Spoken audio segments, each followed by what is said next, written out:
What's up, everybody? Who do we got in here? We got what? Showing 8 people. We got Wendy and Dean, and Dean's always here, and Dennis. All right. Well, we got John Cope with us today. How are you doing, John? Hello, Brian. Thanks for having me, my friend. Hopefully, you're getting some relaxation time in. Me and the girls just came back from having ice cream. Oh, that's good. Yeah. Oh, but I'm sure this time of year when the racing's going on, I bet you get a lot of people. Hey, I need this. Oh, I need this. I need this. Yeah, I could I could see that. The shop is crazy busy. But we're not going to talk transmissions at No, all we can because talk transmissions, just not technical. oh, okay. Well, still, Oh, it's like you do that every day. right, right. There's a bunch of topics we can touch on. So, Well, yeah, whatever. and if you do have any serious transmission questions, you could always just call John Cope. That's what I do when I have transmission questions. Yeah. So, actually, I do want to. I'm going to be calling you probably next week or so. I have a question, but so what you brought Mr. Haney to No Name Nationals last year. I did. Tell us about Mr. Haney for people that don't know. Just a quick overview of what it is, what I'll it's give running. you a history on it, Brian. And today is Saturday. We just fired it up yesterday for the first time this year. So it's Okay. almost ready to go. Um, you know that I'm from the south side of Chicago, and my father opened his very first transmission shop in Chicago on the east side. And then he moved it to Calumet City. And when we were in Calumet City, my dad had a tow truck. It was a 1966 Ford tow truck. And that was the first vehicle that I drove as a kid. I was 14, and my father showed me how to drive it. It was a 390 with a stick shift, and it had those tow truck lights on the roof and a Mars light in the middle. So Mr. Haney is a little bit of a tribute to Dad's tow truck, but without the towing bed. Okay. That's the history of it. When I first bought it, I went to downstate Indiana, picked it up. I think I paid $4,000 for it, and it took about a year. And I put a Gen 3 Hemi in it, a Ford 9-inch with a 488 gear, 30 3800 stall lockup torque converter, and a 4-speed overdrive transmission. How hard was that Hemi to do? It dropped right in. I've got something I'd like to do later on because I have a real affinity for 1979 AMXs. I don't know if you can picture. 79 AMXs? They're like the spirits, the little, Yeah, yeah. and they had the AMX on the hood with the flames that went around it. They said AMX big on the side. They It, were it weak, but they're just cool little cars. And I kind of was had like, a little, almost a Trans Am style graphic on the hood, if yeah, I yeah, remember correctly. yeah. And Yeah, they were cool. I wanna get one of those and just do a mild build on a Gen 3 Hemi because from what I understand, it doesn't take much to wake those motors up. I tell you what, Brian, that Gen 3 Hemi that was in Mr. Haney when I raced it at No Name last year. Now I'm a quarter mile guy, so I'm going to talk quarter mile times. Okay. Um, it ran 1150s all day long, and the motor was stock except for an RV cam. I mean, the stock manifold, intake manifold. I did have headers on it, a cold air package, um, a cold air intake, and a little small cam. But other than that, it was bone stock. And I think 1150s is pretty damn fast for a motor that's pretty close to stock. So you won't have to do much to go fast, Brian. Well, actually, let me share this because this is actually the car my friend Tom, when I first met him, he had this car, and Dennis from Twisted Mopar did the body work on this car and put the graphics on this car.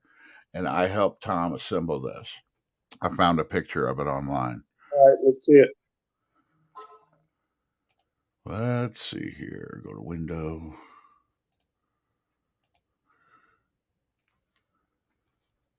So yeah, that's the one. And like I said, Dennis did the body work to it. I think he painted it. I'm not sure if it was either him or his friend Mark painted that car, but you could see yourself in that. It has that Trans Am Firebird breathing thingy feel on the hood there. Mm-hmm. You know, but it's the size of a Ford Escort. I know. They came out with 304s in them, and the reason the guy sold this car, it has like, I want to say like 250 rear gear. It's a crazy highway gear. Mm-hmm. And he never let us tune it. And he took it down the track and it ran an 18-second quarter mile. And he said, I can't have this car. So he ended up taking to this Gateway Classic Cars. And this is the car this is a car I worked on. And I want one. But like I said, that's a little bitty car.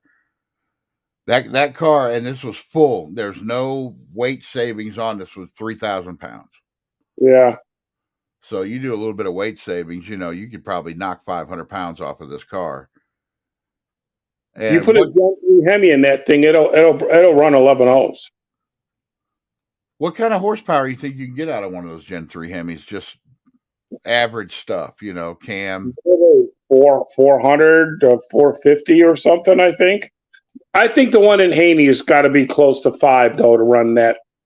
It's got to be about, I don't even know, but mine has to be making about 500 horsepower, I would imagine. It ain't rotating the earth, but I can still bracket race it. I can still take it at events, and then I can still drive it to Chicago and back. Yeah, that's a great thing about that. That's what I'd like to do with a car like that. Yeah, that's what I do plan on doing to my Satellite. I'm not going to race it. It's going to be truly my daily driver. When that Satellite is done, I'm going to drive it to work every day. If there's not snow on the highway, I'm going to be driving that car to work every day.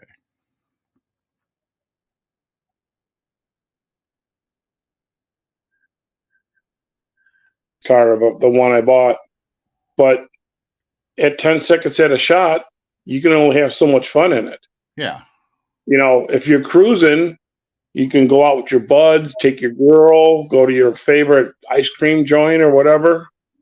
You'll get a lot more use out of a street car. Yeah. So here's a question. What got you into Mopars in the first place? Because you say your dad owned a Ford. Yeah, but that was just a tow truck. He was a mix between an Oldsmobile guy and a Mopar guy. So he had a Tornado, and I drove it, a 69 Tornado I drove when I was a kid.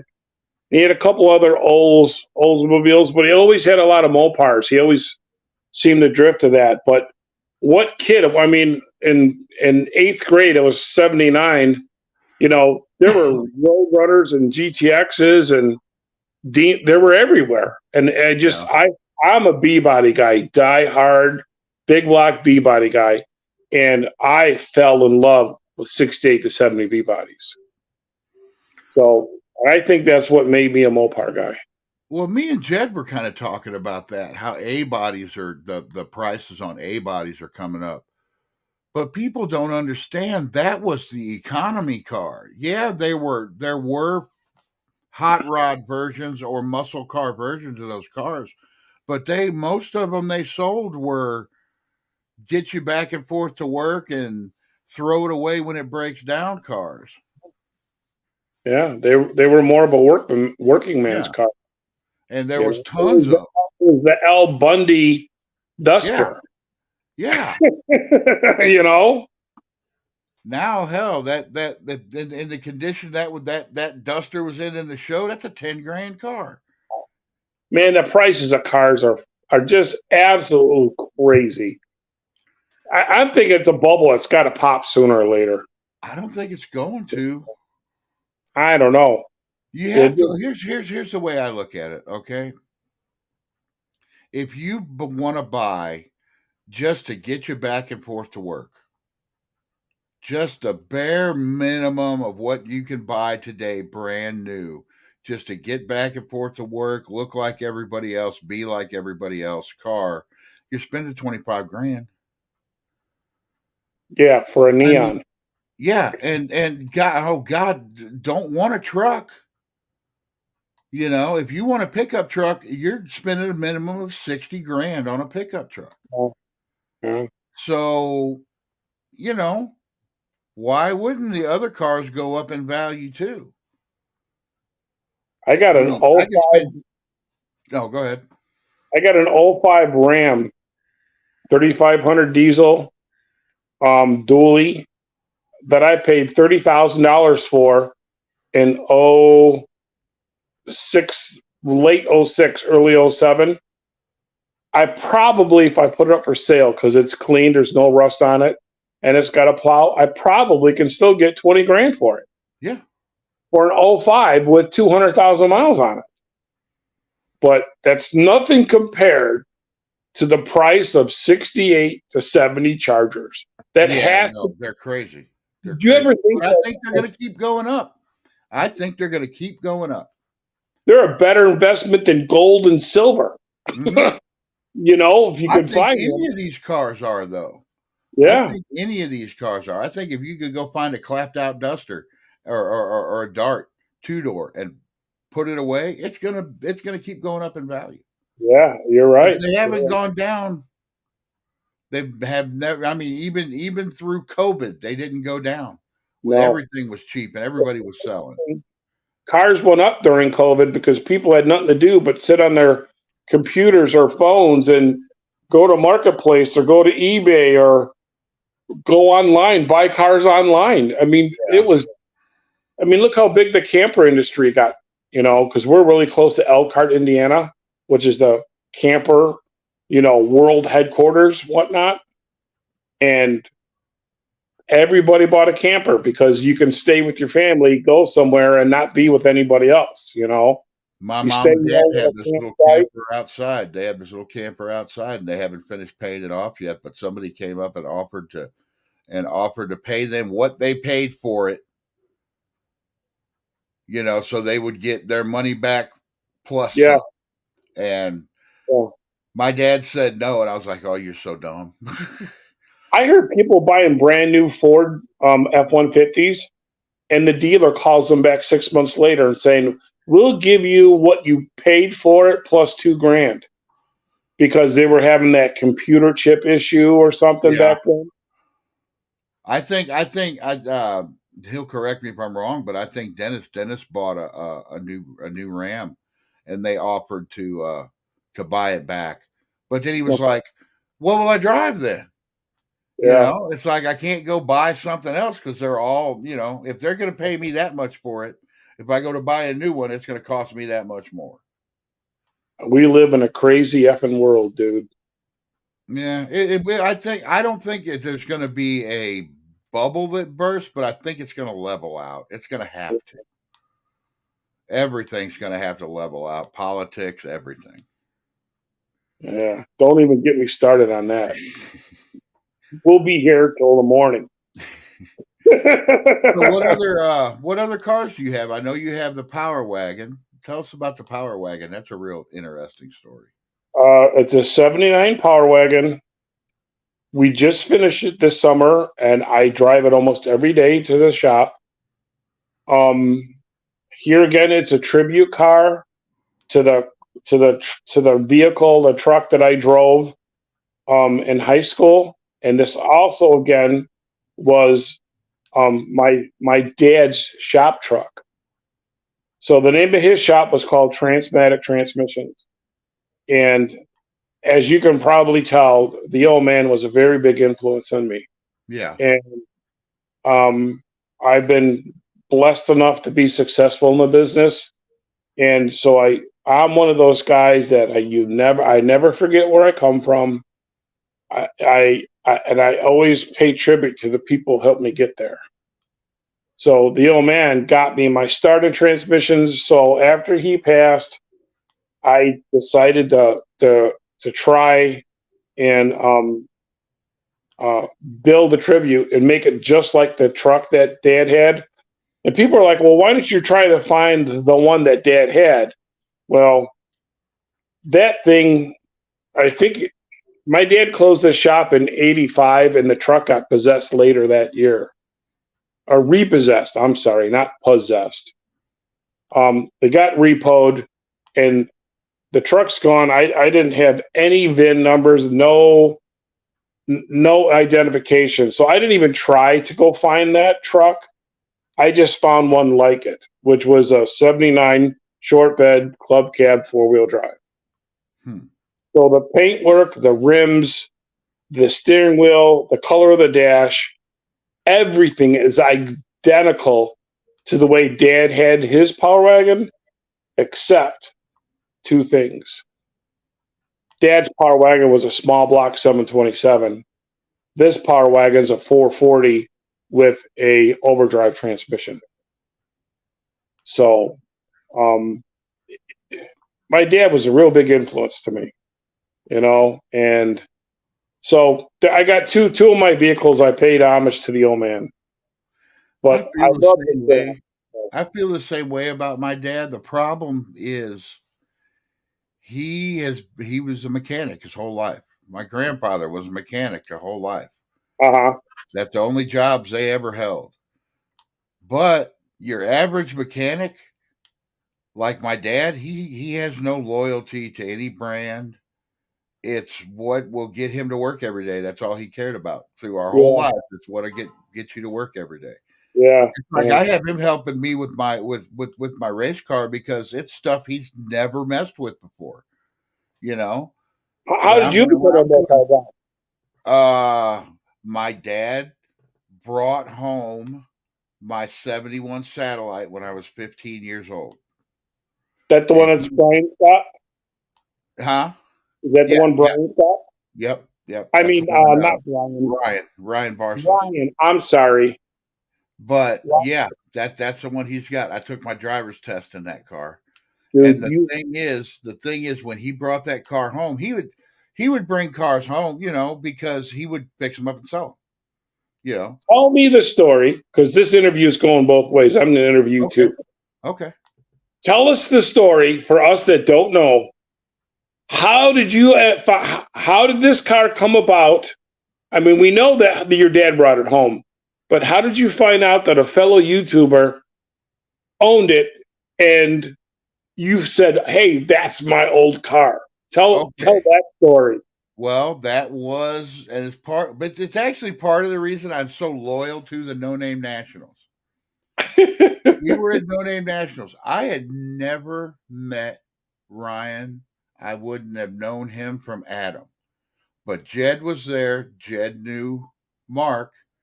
And Ryan had been talking to Jed and done. I think he had gone by his house a couple times, and he showed up, and we were all talking and everything. And it was William was there too with his Charger. Okay.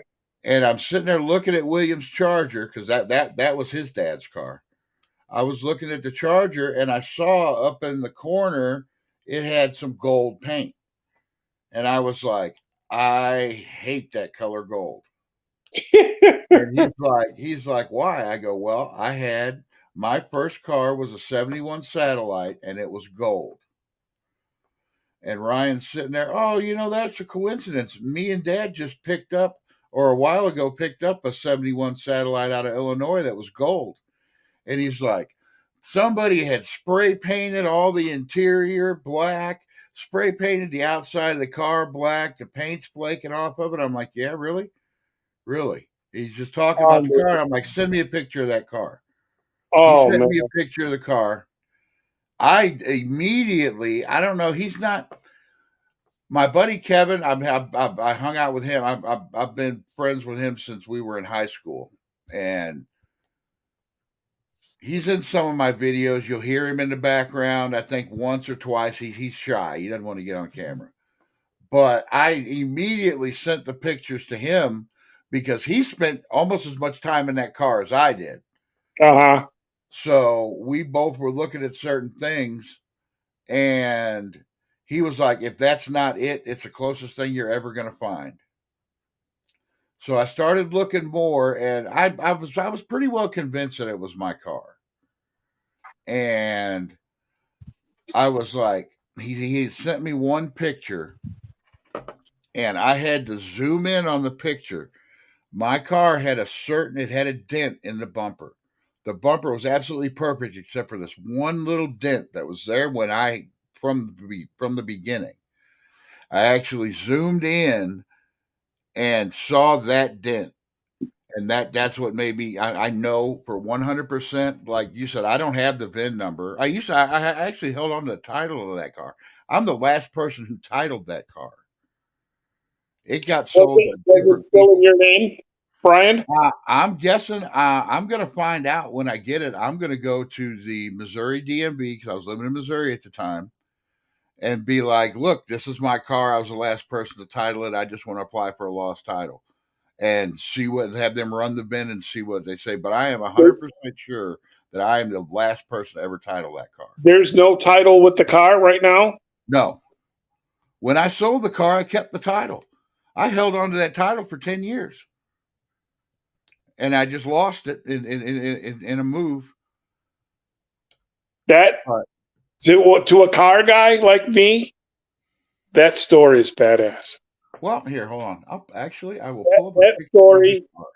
I mean, I love hearing I like stories showing like off my stuff anyway. that. And the thing is, the wildest thing is when that car got pulled out of my dad's backyard, let's see, the last inspection sticker on it was 92.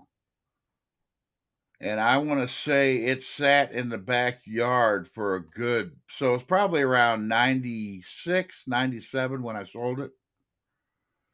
And it looks it did not, when they pulled it out of the backyard, from what me and Ryan could figure out, is it went and got put in a barn. And then after that, it got sold and put into another barn. So the car is in pretty much the exact same condition as when it left my possession. I don't know about you, but if that was me and that was my car or my dad's Power Wagon, I'd be selling pints of blood at the hospital every week to get enough money to get that car. Well, I just got to finish the Duster for No Name Nationals, and that's where my money's going That next. car is yours, though, right? Huh? He promised you that car is yours?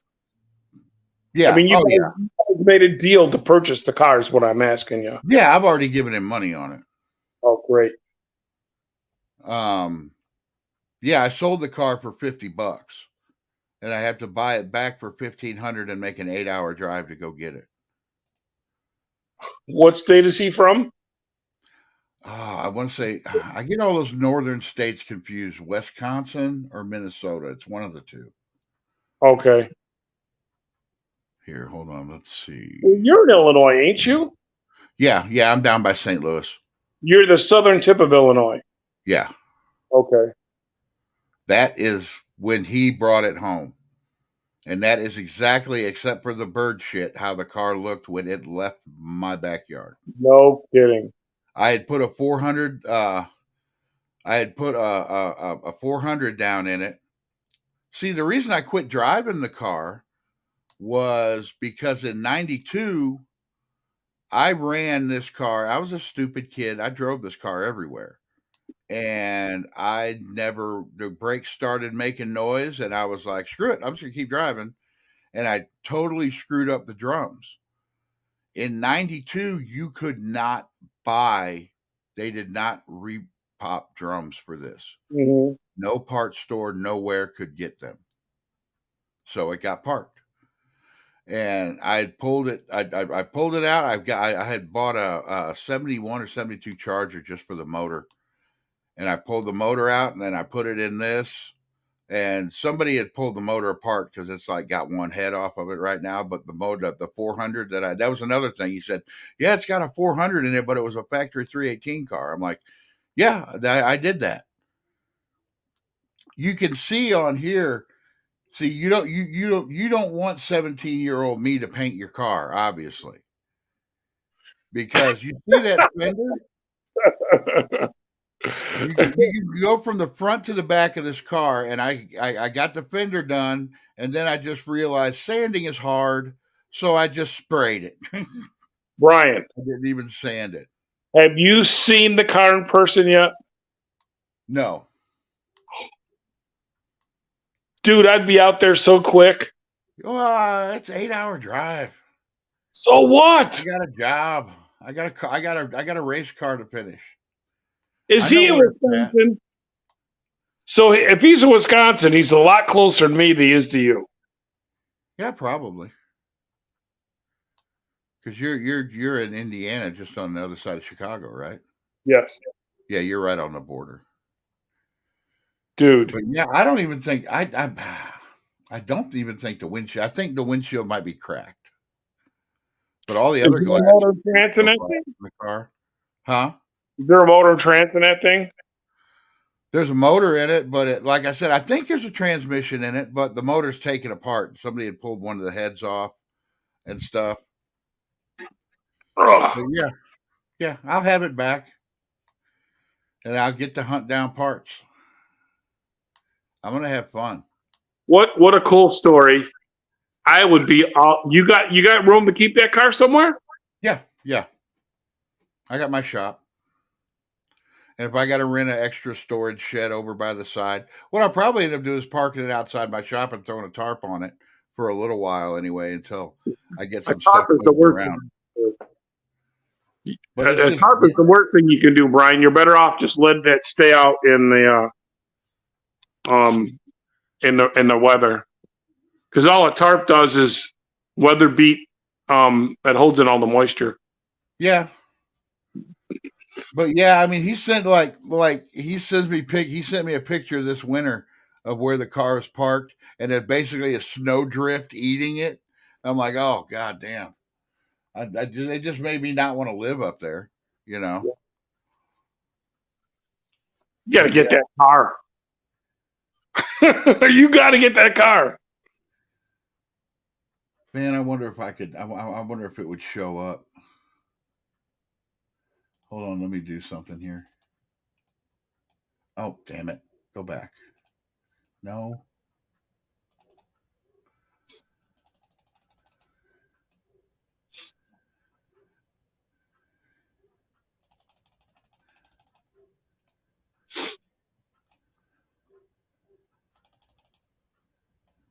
Okay, let me share. Oh, I can see it. I can see it bigger than shit. I don't know if you guys will be able to see it on here.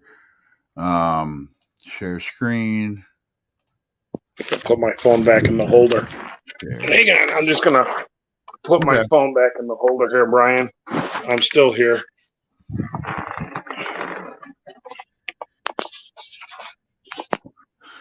Now, I don't know if on a phone you can see it. You probably can't.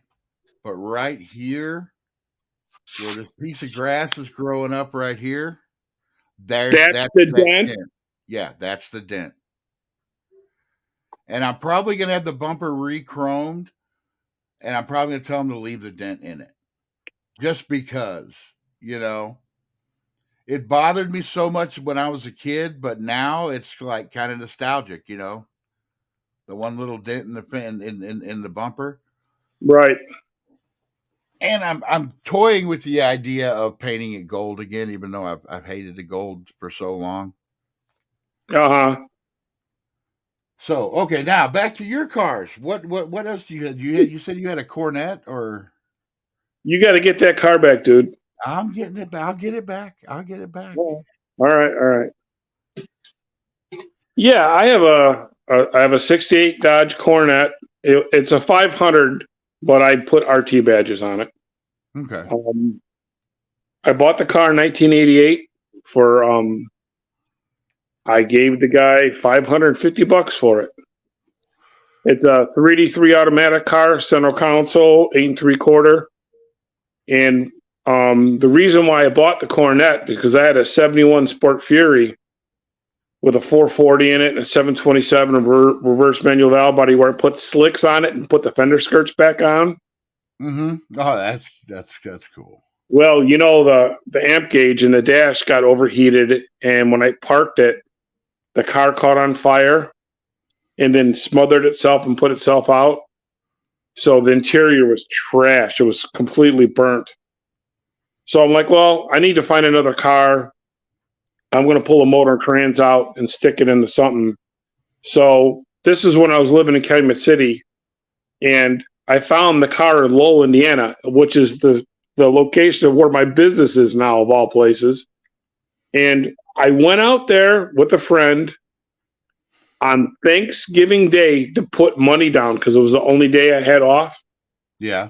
And I went and put $100 down in the car, and the people were so nice that they invited us to sit down. We had leftovers with them at their table. Oh, that's nice. Yeah, it was so cool. So I went back out there 2 weeks later with the rest of the dough in a tow truck and dragged the car home. I pulled the 383 out, and I put the 440 in there from the Sport Fury, and it was just a street car. Then I painted it. Or I'll tell you a story that's transmission related. Is that when the I one was that blew up on you? Yes, when I was driving it on the street, I had a valve body that didn't have low band apply because it wasn't out then. It was a transmission with a stock front drum because the billet drums weren't out then. And I exploded this thing sky high. It came through the floor. It took the gas pedal and moved it over the brake pedal. It lifted the floor up that much, dude. Mm.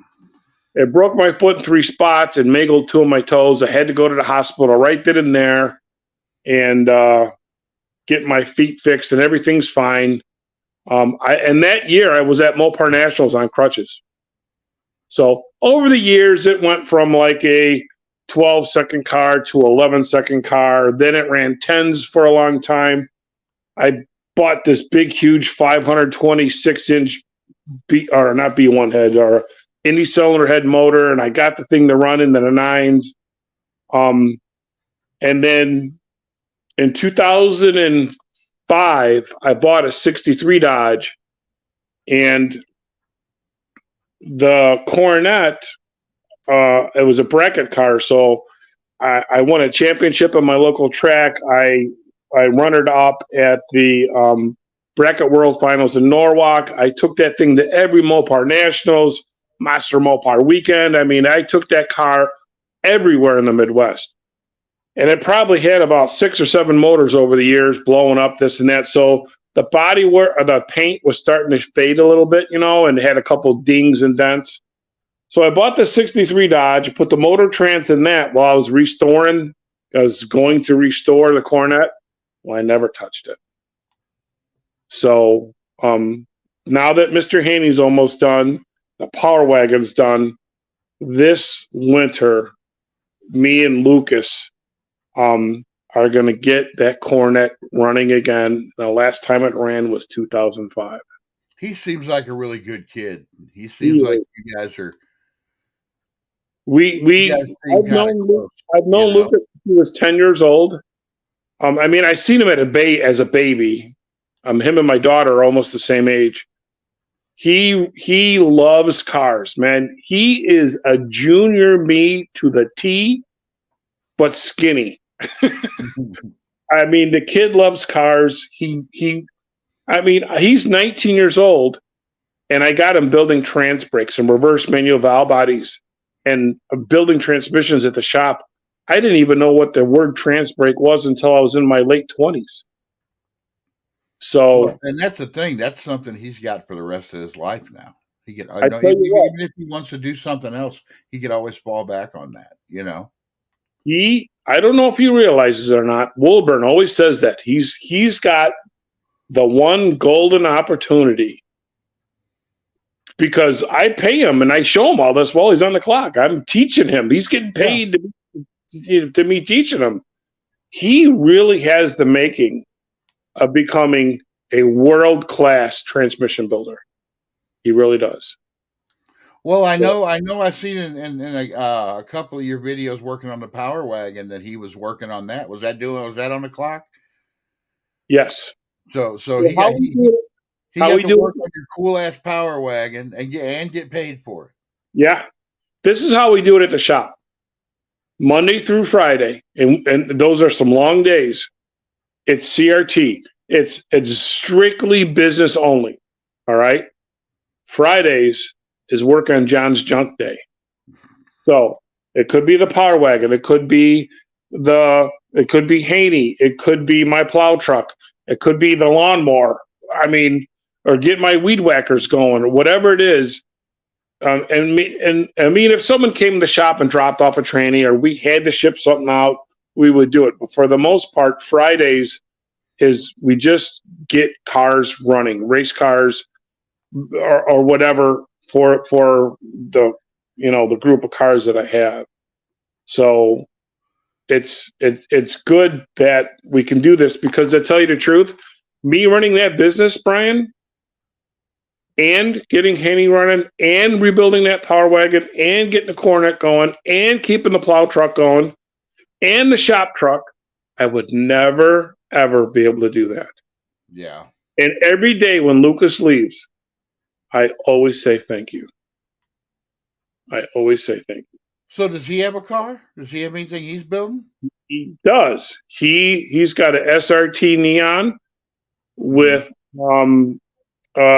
he tunes it, he switches it from gas to E85, and he autocrosses it. Oh, okay. So they have a couple little small autocrosses where you just go against the clock and see who has the best time. And I haven't got the chance to go see him yet, because every time he was autocrossing, I was doing something else. But I told him I wanted to come see him to kind of like support what he's doing. He's been to the track with me a couple times. He goes with his girlfriend, and so he. We need to find him something old school. It's funny that you say that, because I think Wilburn has been a big influence on him. He wants a Dart Sport. Does he want to put a 904 in it? I don't think he'll go that far. There's John in the chat right now. Yeah, he ain't gonna go that far. I won't let him. But he wants to get a Dart Sport. I know where there's one. I've been trying to work on him to be a B-body guy. Hey, that's all right. A-bodies are cool too. I like all of them.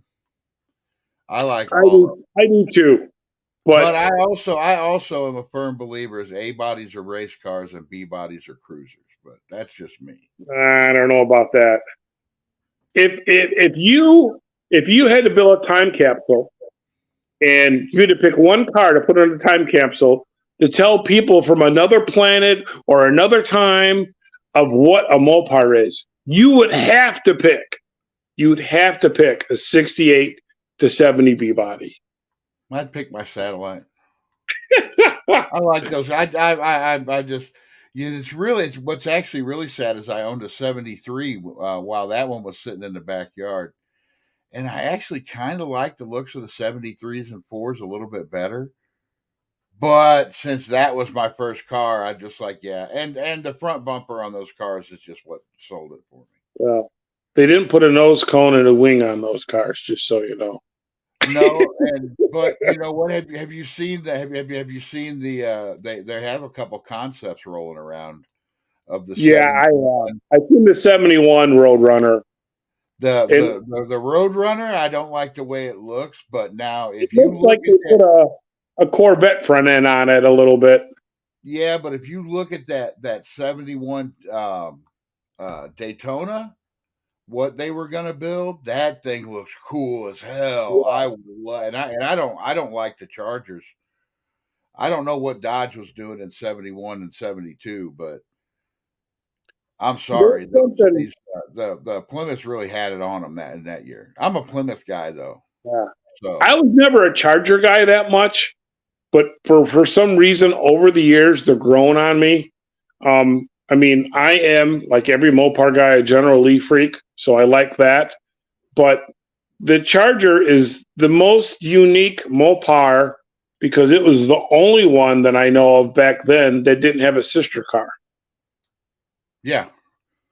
Well, So and the Charger was the only, Charger. Yeah, they had Charger RTs and SEs and this, but the Charger was the only thing you could get from Chrysler that had every motor from a slant six all the way up to the 426 Hemi. yeah, you're You right. could get those with any engine in them.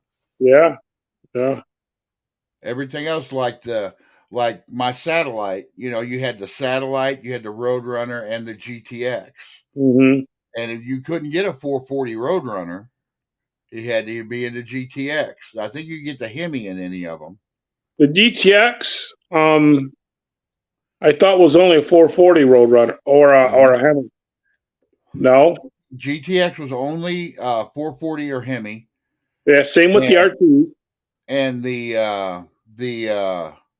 Roadrunner was 383 or Hemi.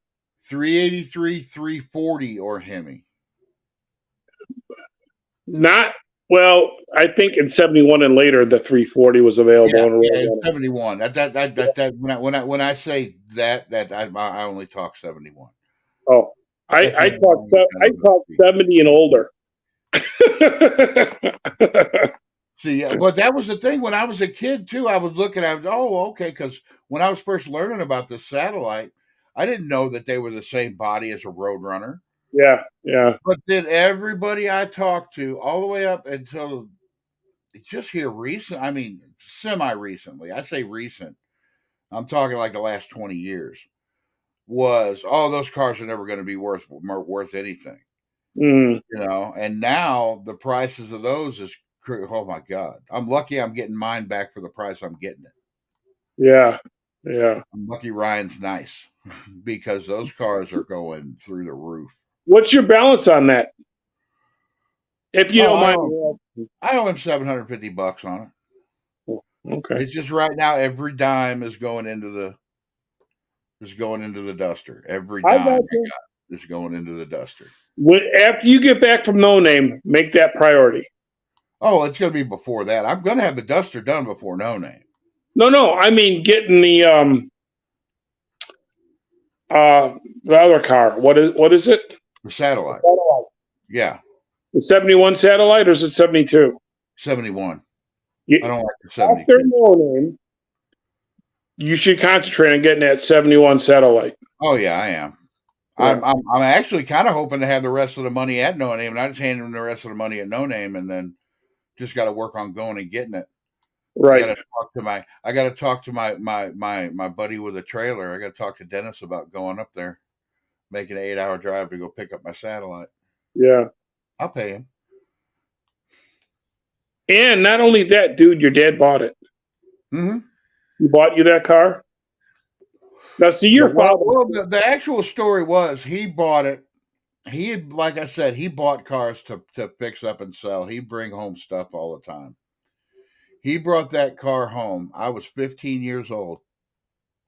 And I grew up, you don't talk back to your parents, all this, He's like, yep, this is the next one I'm selling. I looked at him. I said, no, you're not. I said, that's my car. I go, I don't care if I got to pay you for it. And he ended up, he ended up, I mean, when he got it, he had to put motor mounts in it and rebuild the front end and stuff. But I think he paid $200 for it. Because a lady brought it in and it needed motor mounts and the front end rebuilt. And that was going to be more. It was the bill was going to be too high, and he said, "Well, I'll give you $200 for the car." And she said, "Okay." That's part of the thing of being a mechanic is you get deals like that. Yeah, I know. Yeah, I bet you can still get them every once in a while. I do. I get people that have cars with bad transmissions in them that are good. And I've done it before. Matter of fact, that's how I used to get my race car money. I'd buy a car, put a transmission in it, and just turn around and sell it. So Yeah. When you need race car money, you do whatever you got to do. Well, that's kind of what I'm going through right now. Even though I don't have a whole lot of money in my car, I keep saying it. I've got $6,000 in that Duster. That's it. How far is No Name from your house? 2.5 hours. You got a trailer to get the car there?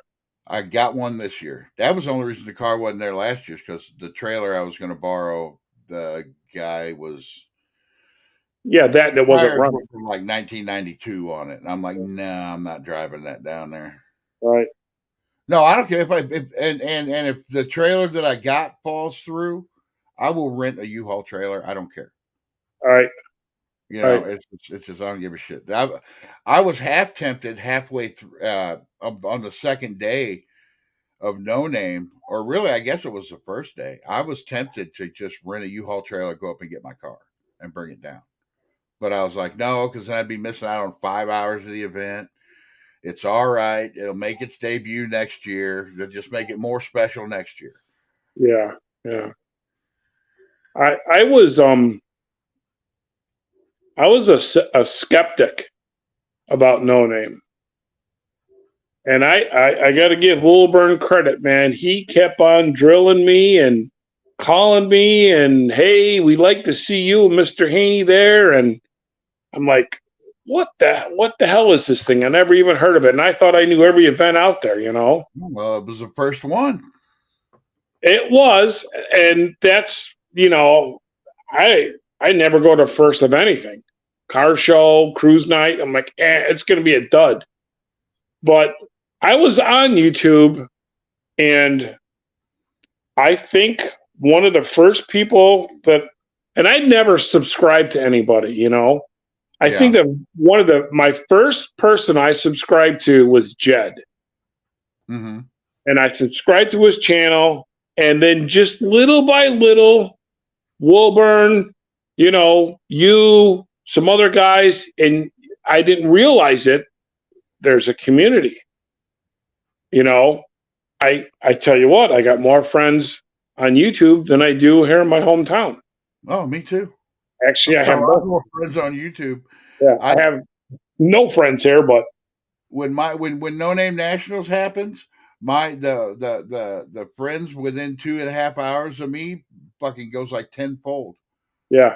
You know. Well, I think there's a couple guys in Wisconsin. I think there's one or two on the south side, on the north side of Chicago. But the closest one is Jeff at Two Hacks. Yeah. He's only about 2 hours and 20 minutes from me if you drive like a madman. He's like halfway between me and you. I think I'm like 4.5 hours from you. Yeah. St. Louis, how far is it? It's a 5-hour drive. Okay. Every bit. Come up and see you. I don't care. Yeah. It's every bit of a 5-hour drive when you're towing a car. You know. When I buy my Cope Racing transmission parts, they are not going to be shipped. I'm going to go up there and get them. You went to Indy though? Did you go to Indy? Oh, yeah. Yeah, I go to Indy every year. Oh, that's right. Your wife was there too. Oh, you're excellent. No, that's all right. I have 4 events that I will not miss. Indy Swap Meet. We have a local Mopar show that's getting bigger and bigger every year here at Gateway International. I think this was the 3rd year of it. Holly Mo Party, and now No Name Nationals. And now is Holly and No Name 2 weeks apart or back to back? They're back to back this year. Oh man, yeah. I don't care. I'm still going. Yeah, I've been to Holly 1 year, and I had a ball. I was there the first year. I was there in the middle of COVID. They were handing masks out to everybody, and they were handing people masks, and they were like, "We don't care if you wear them. We just got to give you one." And yeah, it was. And in the middle of COVID, that show was huge, and it's only getting bigger. Yeah. The swap meet last year, I bet within 2 years that outdoor swap meet will be the size of Indy. Yeah. It's getting that big, and I love swap meets. That's my big thing. I've raced at St. Louis many a times, and I went there when the event used to be called the Chrysler Classics, Mm-hmm.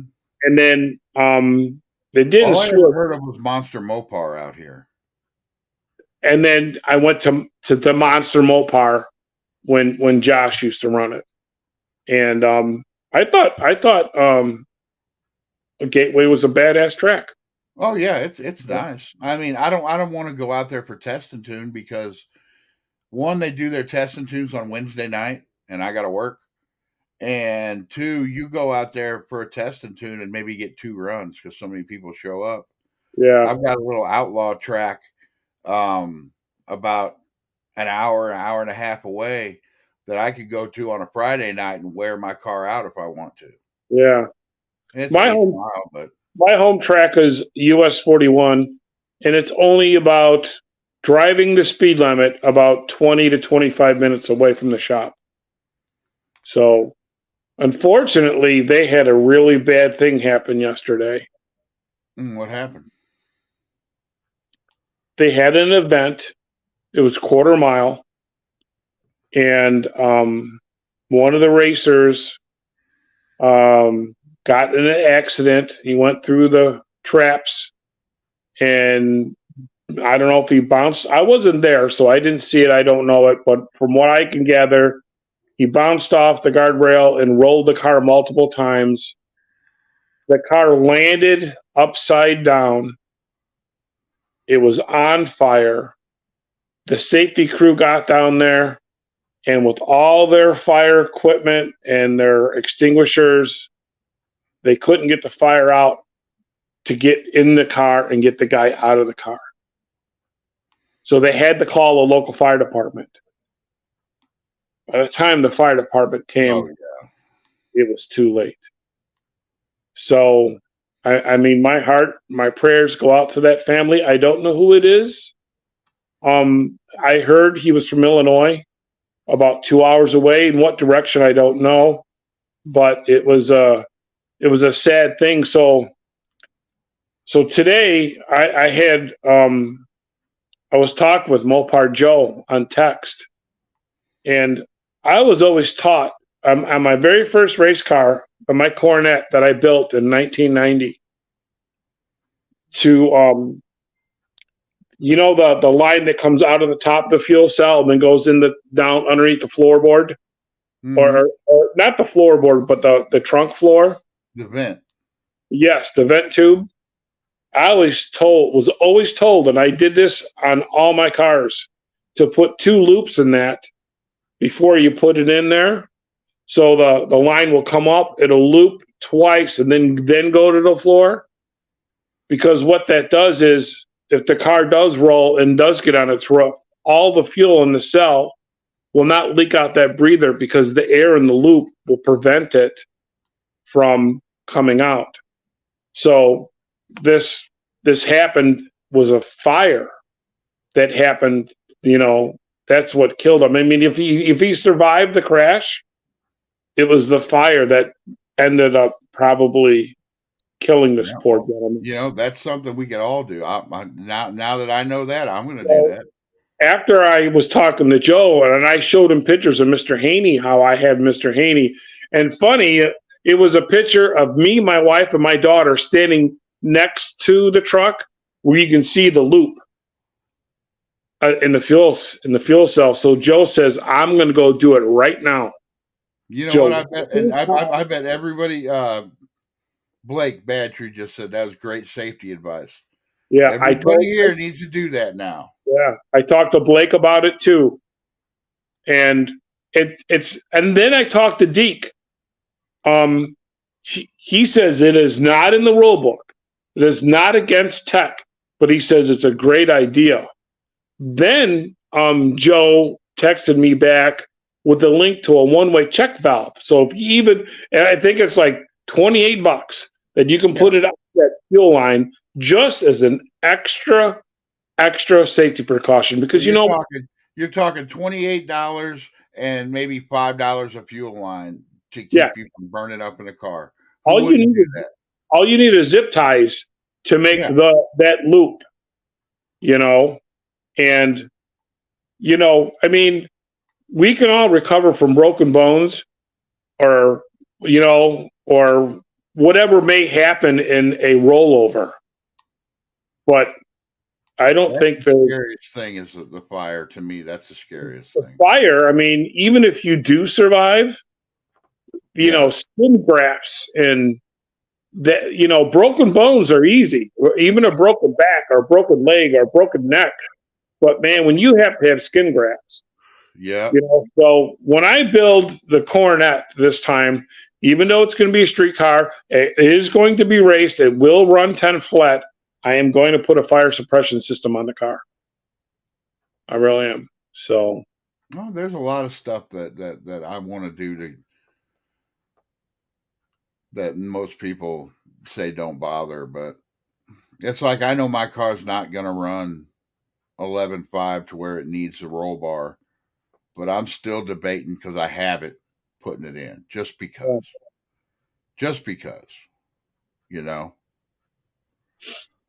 So, all right, we've actually run over a little bit, but that's all right.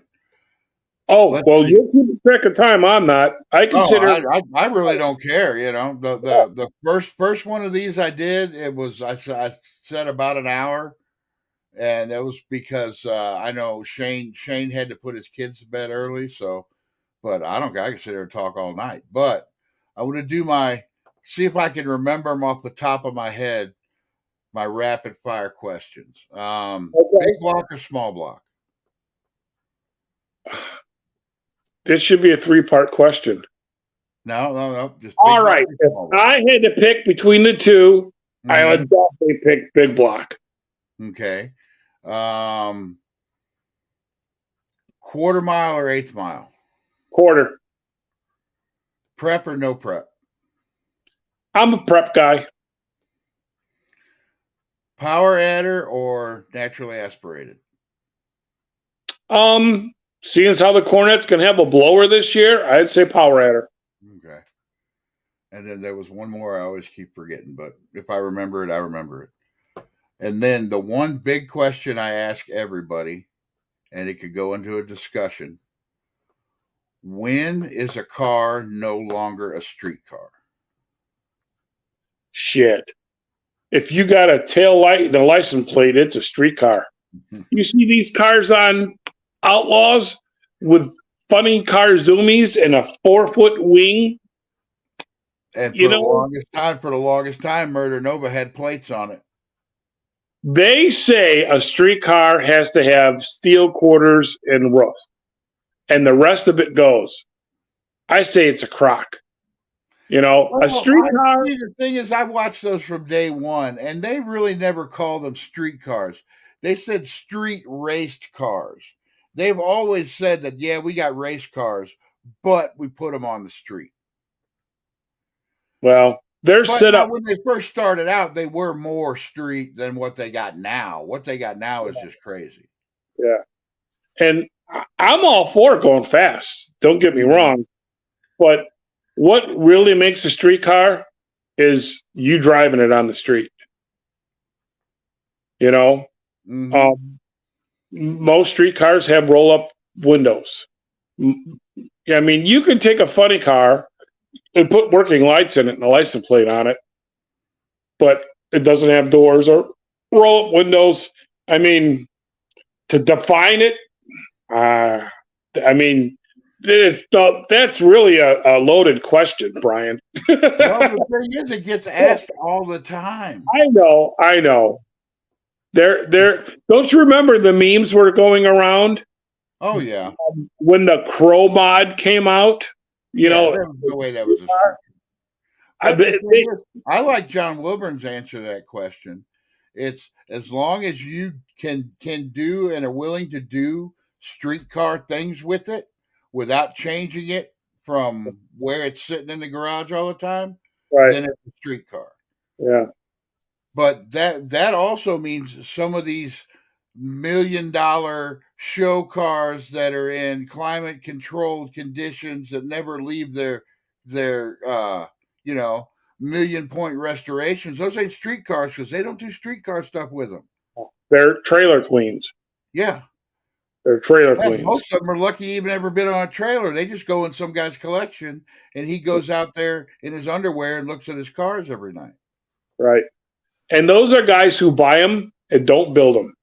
Mhm. There's a huge, huge difference. Have you noticed at No Name Nationals, you didn't see any stackers? No. Most of us had open trailers. Well, now if I won the lottery, I'd bring a stacker to No Name Nationals. Hell, you won a lottery, you'd buy one for me, your buddy John. Well, if I won the lottery, I would. Well, that's my thing. If I win the lottery, I'm buying Sykeston, and No Name Nationals will have a lifetime. Yeah, there you go. You know, you'd get a private jet for everybody to fly in. No, I hear John Kerry's got one for sale. I'll charter a helicopter to bring John Wilburn in every year, though. Oh yeah, yeah. You can't forget about his dog. I don't know if Jethro would like to fly. We know we know he really don't like mini bikes. Woo! No, he's got a thing for motorcycles. That's what I was wondering. What he's going to do with Williams Cushman, 3 wheels. I don't know if he's going to know how to act. Yeah, I don't know. All right. Well, I'm going to end this and take about 5-10 minutes, and then I'm going to start up the next live, the Weird Hour. And if you want to jump back in, I'll send you another link to it, and we can go ahead and do that, Brian. Okay. Go ahead and send me their link. I'm going to probably get me a cold drink, go to the potty. Yeah, I'll go get me another fudgesicle, even though I shouldn't be eating the sugar, but you know. You just got done saying you got the. I know, but I can't help it. Sugar's a drug. Sugar's addictive. Thank you. Right. Thank you for the invite, Brian. I had a great time. Anytime. I'd love to have you back. I'll see you in about 10 minutes. All right, bud. Thanks, everybody, for coming out. And stay tuned for the Weird Hour. Ooh.